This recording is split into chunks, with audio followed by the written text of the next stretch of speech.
Okay, so powders and temperature stability. All powders are going to have a little bit different temperature stability, and that can be addressed in the MV temp table or with a slope input. The basic rule of thumb, there's two classes of powder as far as temp stability goes. One is single base, one is double base. Single base powders are your temperature stable powders. The single base is nitrocellulose mostly. Double base powder uses nitrocellulose and nitroglycerin. Nitroglycerin is the ingredient that makes the powder more sensitive to temperature changes. So as a rule of thumb, most single base powders will be affected by temperature at about 1/2 foot per second per degree or less. If you test your velocity at 100 degrees Fahrenheit and then at 0 degrees Fahrenheit your velocity is 100 feet a second slower, that's 1 foot per second per degree.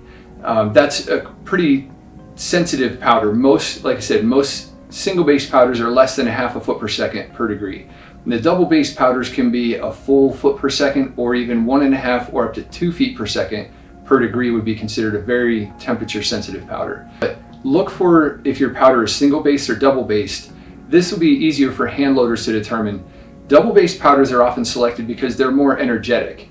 You get more muzzle velocity at the same max pressure and out of the same case with the same bullet. So that's why we would use a double base powder, but they are more temperature sensitive. Single base powders, examples are like your Hodgson Extreme powders, IMR and Duron powders.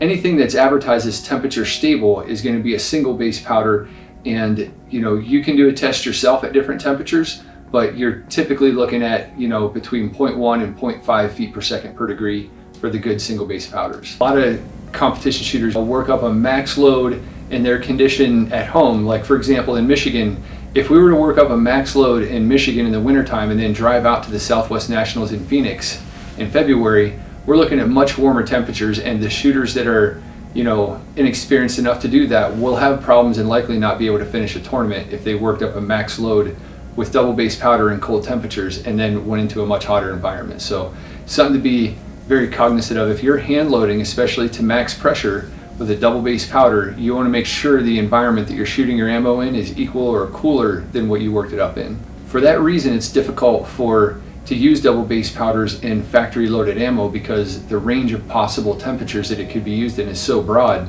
that you have to download the ammo to a point where it won't overpressure in any heat condition, and that leaves you with ammo that's not much faster than it would be with a single base temperature stable powder.